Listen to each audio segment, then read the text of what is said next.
bukan muncul dari diri anak kita sendiri. Sehingga motivasi yang kita harapkan di sini adalah motivasi yang muncul dan timbul dari diri anak kita.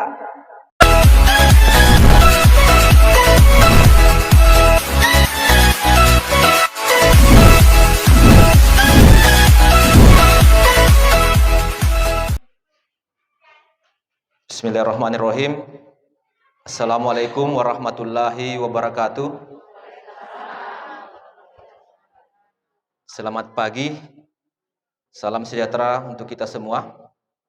Yang terhormat Bapak Kepala SMP Negeri 2 Buah.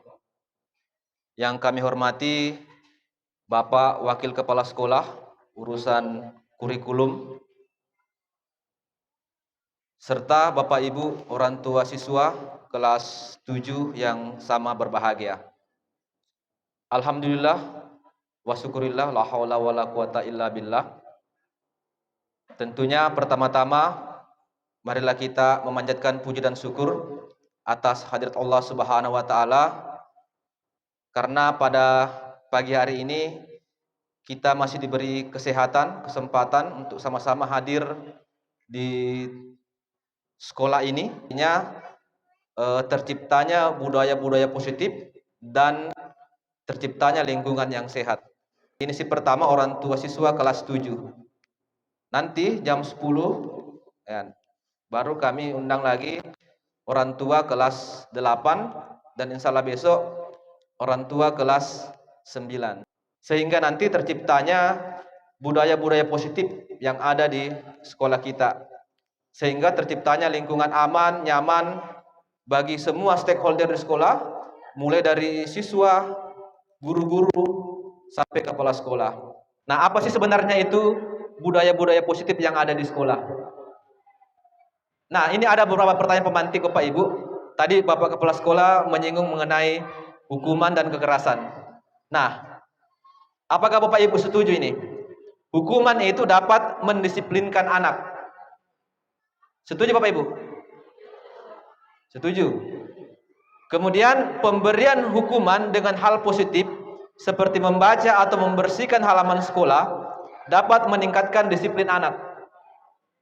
Nah, disiplin itu sebenarnya bahasa asalnya itu adalah belajar, Bapak Ibu ya. Jadi belajar. Tetapi karena seiring waktu berjalan, disiplin itu berubah menjadi sebuah kata, yaitu berubah menjadi sesuatu yang dilakukan seseorang kepada orang lain untuk mendapatkan kepatuhan. Jadi kita menyuruh orang lain supaya patuh sama kita. Jadi ada nilai-nilai keyakinan yang ditanamkan kepada diri anak kita itu supaya mereka itu bisa memiliki tanggung jawab. Jadi mereka itu melakukan sesuatu itu tanpa lagi kita suruh-suruh, seperti itu.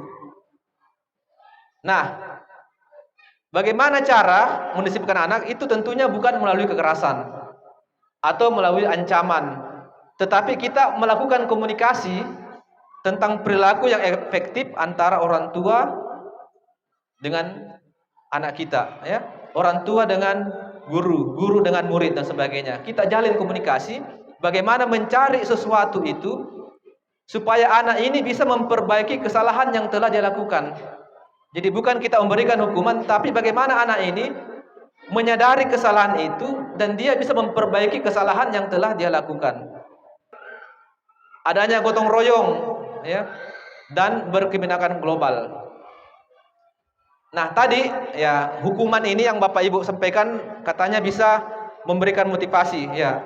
Sebenarnya bisa Bapak Ibu, tapi motivasi itu hanya sementara. Karena motivasi itu adalah motivasi yang diberikan oleh orang lain kepada anak kita, bukan muncul dari diri anak kita sendiri. Sehingga motivasi yang kita harapkan di sini adalah motivasi yang muncul dan timbul dari diri anak kita. Contoh misalnya Bapak Ibu ya. Bapak Ibu nanti pulang dari sekolah ini naik motor pakai helm ya. Mungkin Bapak Ibu naik motor pakai helm itu karena takut ya. Takut ditilang Bapak Ibu ya.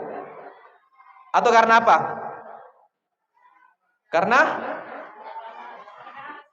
keselamatan. Ya. Nah, ditilang itu adalah motivasi dari luar, ya, hukuman. Sehingga motivasi ini bisa saya katakan sifatnya sementara. Kenapa? Karena kalau tidak ada polisi, Bapak Ibu pasti tidak pakai helm, ya. Atau Bapak Ibu naik motor di daerah-daerah yang lorong-lorong kecil atau mau pergi ke kebun, ya dan sebagainya tidak pakai helm, ya. Karena tidak ada polisi, sehingga motivasi itu sifatnya sementara. Tapi kalau Bapak Ibu merasa bahwa saya memakai helm ini karena kesehatan, ya, menjaga dari benturan kalau tiba-tiba terbalik dan sebagainya, inilah yang muncul dari diri Bapak Ibu, ya. Sehingga ada atau tidak ada hukuman yang diberikan oleh polisi, sehingga Bapak Ibu pasti akan melakukan itu. Nah, inilah yang ingin kita tanamkan sama anak kita, supaya anak-anak kita ini memiliki motivasi yang muncul dari dirinya, bukan karena hukuman, bukan karena hadiah dan sebagainya. Lahir dan batinnya tiada terperintah. Maksudnya adalah anak-anak ini di sekolah kita atau di rumah, dia melakukan sesuatu itu tanpa lagi diperintah oleh orang lain. Ya, misalkan di rumah sudah makan, ya tanpa lagi kita suruh dia langsung pergi cuci piring.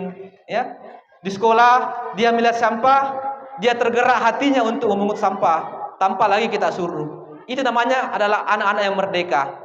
Dia melakukan sesuatu itu tanpa terperintah lagi oleh orang lain, ya. Dan yang paling baik adalah orang tua sebagai manajer.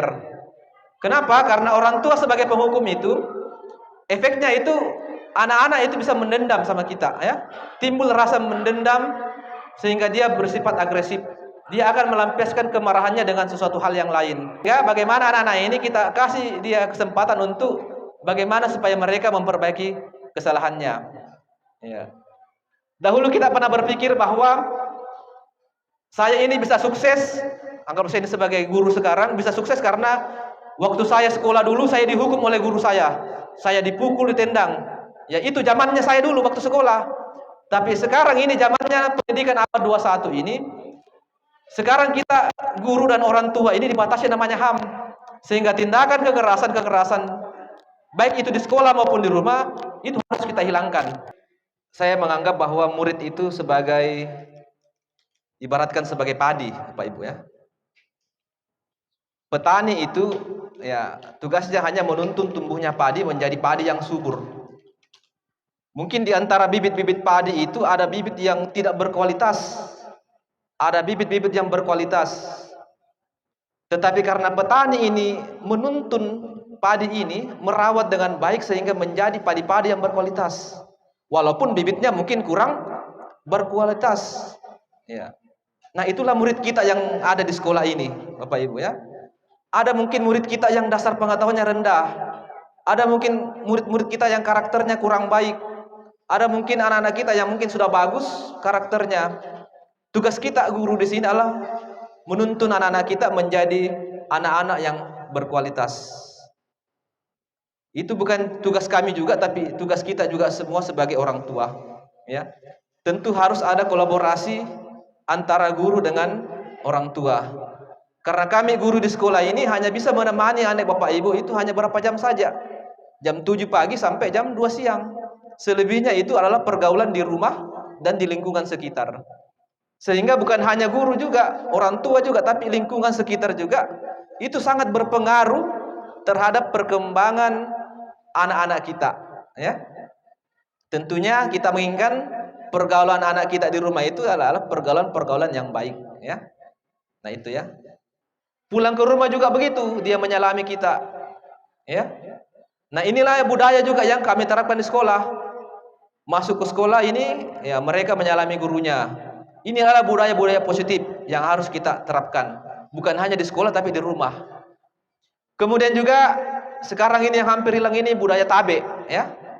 Lewat depan orang tua itu anak-anak kita sekarang itu sudah melupakan budaya ini. Lewat depan orang tua ya lari saja, tidak mengucapkan kata tabe sambil membungkukkan badannya. Ini yang sudah hampir hilang. Bagaimana anak-anak kita ini ketika dia lewat di depan orang tua, di depan gurunya, di depan orang yang lebih tua, itu membudayakan ini, ya. Menemukan budaya-budaya yang sudah hampir hilang di negara kita. Ya, memang anak-anak kita kadang lambat muncul motivasi ini, tapi bagaimana supaya mereka cepat sadar bahwa kebersihan itu adalah nilai-nilai kebaikan dalam dirinya. Nah, ini yang budaya-budaya yang ingin kita terapkan di sekolah, ya, untuk mengurangi sampah. Jadi anak-anak kita itu bagusnya itu bawa botol air dari rumah, ya. Ada namanya tumbler, ya. Tumbler itu bagus, Ibu. Mengurangi uang jajannya anak-anak daripada mereka beli lagi begini, ya, dia minum, dia buang lagi jadi sampah lagi. Kalau mereka bawa tumbler di rumah, ya, diisi air penuh, nah, itu dia akan mengurangi uang jajan anak-anak kita, kan, dan mengurangi juga sampah-sampah plastik yang ada di sekolah. Jadi budayakan bawa tumbler, ya. Ini lebih baik ini, Pak, ya. Ya, bawa tumbler, diisi air penuh dari rumah. Kalau habis bisa diisi di ruang guru. Ruang guru ini siap air galon. Di luar di sana sudah disiapkan. Jadi kalau anak-anak haus, itu dia bisa isi tumblernya. Supaya untuk mengurangi juga uang jajan, ya. Daripada mereka beli teh gelas apa yang kurang sehat, mending dia bawa air putih dari rumah. Dan sekolah juga siap menyiapkan air putih